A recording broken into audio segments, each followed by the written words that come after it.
चे मूलभूत कर्तव्य म्हणजे मतदान करणे.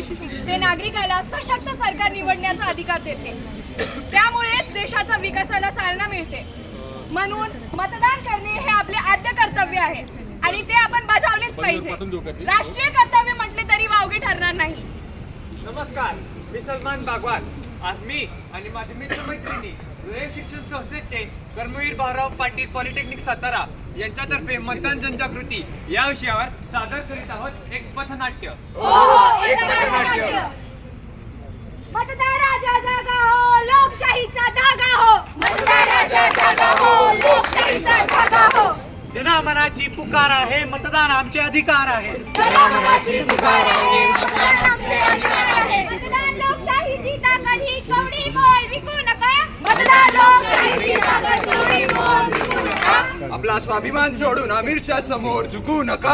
आपला स्वाभिमान सोडून अमिषा समोर झुकू नका.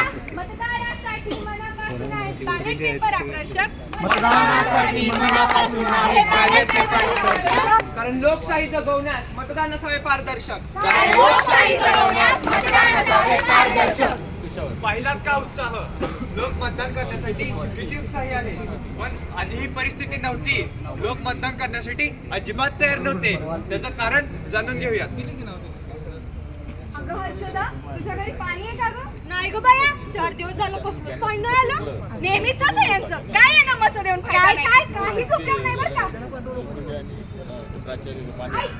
अगं पद्मजा, कशी काय पडली सायकलवरून? अगं बाया, काय सांगू तुला, या आपल्या गावचे रस्ते बघ ना, बघा तिकडे खड्डेच खड्डे. हो ना अगं, लय खड्डे झाल्यात. किती खड्डेच येतोय गटारातून. तेच नाही, घाणीमुळे आजारी पडतो आणि दवाखाने नाही येत. नाहीतर काय द्या ना त्यांना निवडून. अरे हर्षवर्धन, मेणबत्तीच्या उजेडाखाली अभ्यास करतोय. आता काय करू तूच सांग. लाईटचा काय भरोसा आहे, कधी येते कधी जाते कोणालाच माहित नाही. मेन म्हणजे आपल्या गावातच किती मोठा प्रॉब्लेम आहे.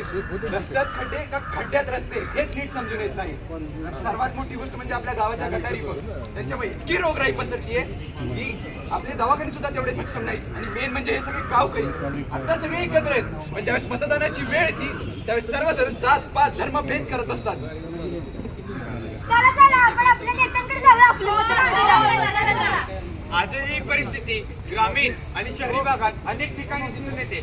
अशा वेळी सामान्य माणसाने करावे तर करावे काय. आता आपले गावकरी त्यांनी विश्वासाने निवडून दिलेल्या नेत्याकडे त्यांच्या समस्या मांडायला जात आहेत.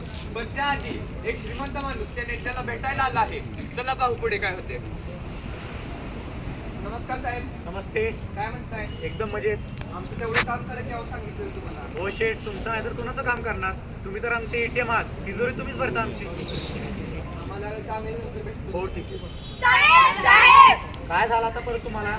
साहेब, आपल्या गावातील पाण्याचा प्रश्न तेवढा सोडवून द्या. आमच्या गावच्या रस्त्यांचं पण बघा की साहेब हो, तेवढं. लय खड्डे झाल्यात रस्त्यात. चांगल्या शाळा पण नाही आहेत गावात. मुलांना शिक्षण घेण्यासाठी बाहेर जावं लागतंय. साहेब, गटारांचं पण बघा ना तेवढं. आणि हो साहेब, दवाखान्यांचे बघा. वय साहेब, तुम्ही आम्हाला आश्वासनं दिलती ती तुम्ही पूर्ण केलीच पाहिजे. हो, बरोबर आहे. काय काय का मी तुमची सर्व आश्वासने पूर्ण करतो. पण माझं पोट कसं भरणार? मला काय देणार तुम्ही? अहो, हे काय म्हणताय तुम्ही साहेब? ए तुझा तिकडे. मला फुकटी कामाला वेळ नाही. म्हणून आम्ही असले नेत्यांना निवडून आणत नाही. म्हणून आम्ही मतदानच करत नाही.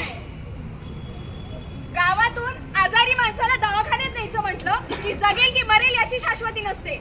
म्हणून मला मतदान करायचं नाही. आमच्या पिकांना कवडी मोलाचाही दर मिळत नाही. म्हणून मला मतदानच करायचं नाही. आणि या सगळ्या परिस्थितीतून आपल्या नेत्यांकडून भेटतं काय? फक्त आश्वासनाचं गाजर. म्हणून मला मत करायचं नाही. दर 5 वर्षांनी येतात, आमच्या पुढे लोटांगण घालतात आणि नंतर आमच्या स्टावरचं लोणी खातात. कळे ना माणसाला भावना असवांची. माणसातच पसरली आहे दहशत माणसाची. माणसातच पसरली आहे दहशत माणसाची. सत्तेसाठी हपापलेल्या भ्रष्टाचारांना आणि आमिषांना म्हणजे दारू मटण्याला बळी पडलेल्या तरुणांमुळे आम्हाला मतदान करायचे नाही. मी खरं सांगतो, मला नाही बघवत माझ्या बाबांची परिस्थिती, नाही बघवत या लोकांचे हाल, नाही शिक्षण असूनही या लोकांच्या समोर हात पसरावे लागतायत, नाही बघवत मला माझ्या देशाची परिस्थिती. भ्रष्टाचारी लोकांच्या हाती गेलेला हा माझा देश.